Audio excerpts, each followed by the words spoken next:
briefing. I'm going to be tag teaming this today with Brandon. Brandon is one of our students here. Brandon, say hello to the group. Howdy, everybody. Brandon is a student here in our office, and he's going to be helping us with at least a portion of today's briefing. So, Brandon, why don't you take it away? Talk about the weather. Howdy, everybody. We're going to get started with the key points for the week, as we see that cold front has already moved through.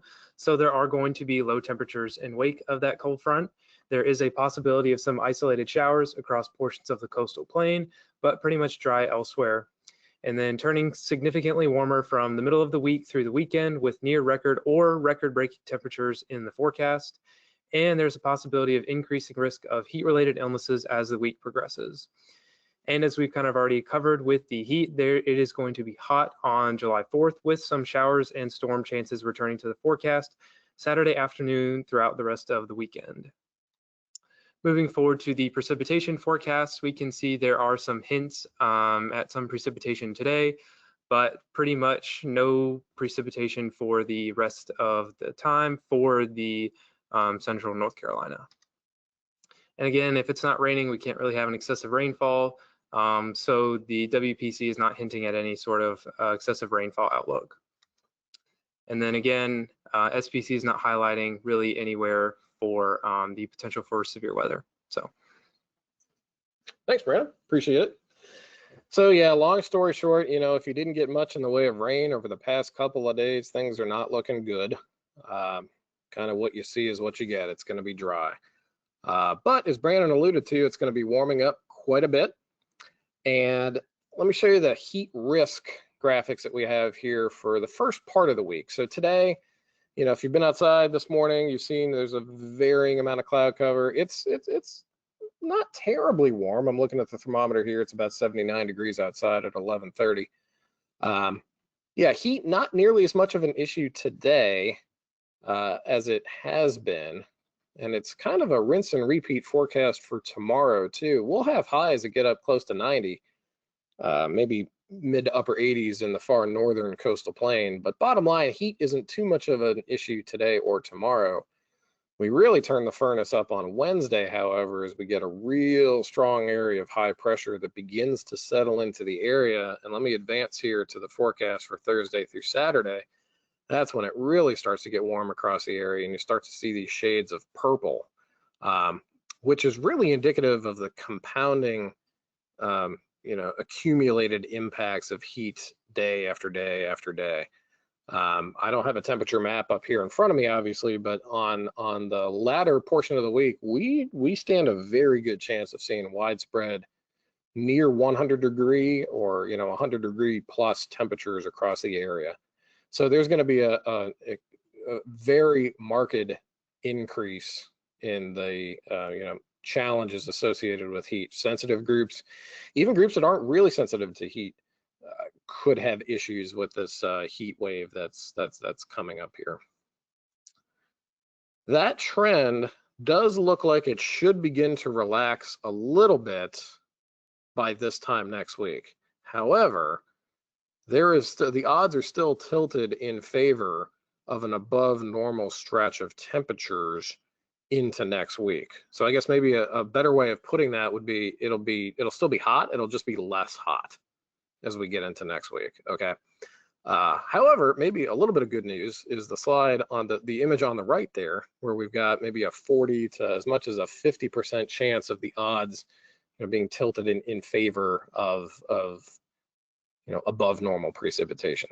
So during this whole hot stretch that we're going to have this week into maybe into the weekend, there's no chance of precip at all. And Brandon showed that in the maps. You saw a lot more white on those maps than you saw green. Okay. But as we get into next week and the heat starts to break down a little bit, we should start to get back into a more typical pattern. Afternoon showers, thunderstorms. It's going to be all hit or miss stuff like it usually is this time of year, but at least maybe the odds are tilting in our favor in terms of precip by the time we get to next week. Speaking of other probabilities and things that we're monitoring, if you've paid attention at all to the National Hurricane Center's website, they have their eyes on basically yesterday's front. So yesterday we had some showers, thunderstorms across the area. All that stuff moved off the coast overnight. But it's going to linger and kind of hang out there for the next day and a half, 2-3 days. The Hurricane Center is watching that, trying to see if that's going to materialize into something.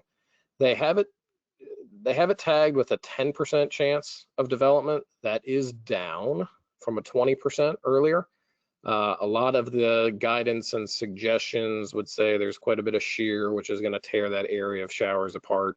There's more dry air down there than you would like to see for tropical storm development. So the odds are not favoring this to develop into something. And even if it did, the way the atmospheric flow is set up is that would be taken away from North Carolina. So we're not expecting any impacts with that area out there.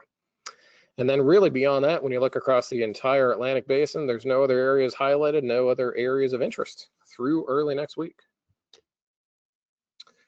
Let's begin to wrap it up here with a graphical overview of what's going on. You see a lot of gray chiclets on this map here. Nothing in the severe thunderstorm, tornado, wind, hail, nothing up there. You don't see anything in the excessive rainfall, fog, wind, fire weather, everything is clean. The only thing you really see that stands out is that heat, which we've already talked about.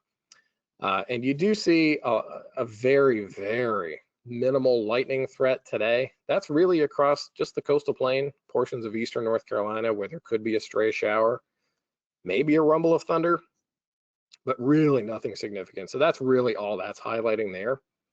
Now, when you get to Friday, Saturday, Sunday, I had alluded to the fact earlier that the hot temperatures should start to break down by the time we get into the weekends. Those lightning chances are very slim on Friday, maybe a little bit higher on Saturday, and then a little bit higher on Sunday. Most of our models that we're looking at are still pretty dry for this weekend.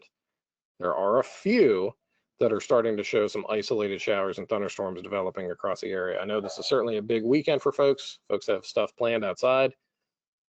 The odds at present would suggest it should be dry, but there are some models out there suggesting at least a more unsettled pattern should return to the area by Saturday.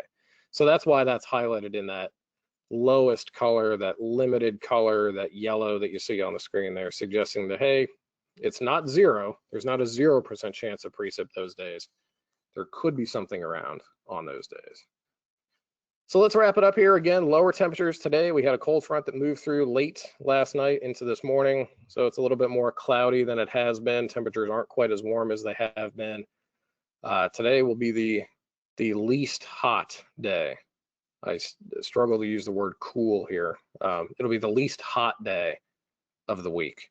And you can see the temperatures that we have on the side over there. Raleigh, 88 today versus 91 tomorrow, and then climbing into the low 100s after that. It's going to turn significantly warmer area-wide for a pretty prolonged stretch. Hottest temperatures Friday or Saturday or both. And then you can see perhaps tailing off and trending ever so slightly downward by the time we get to this time next week. And of course, with that excessive heat, there will certainly be an increasing risk of heat-related illnesses as the week progresses and as those impacts begin to compound day after day after day.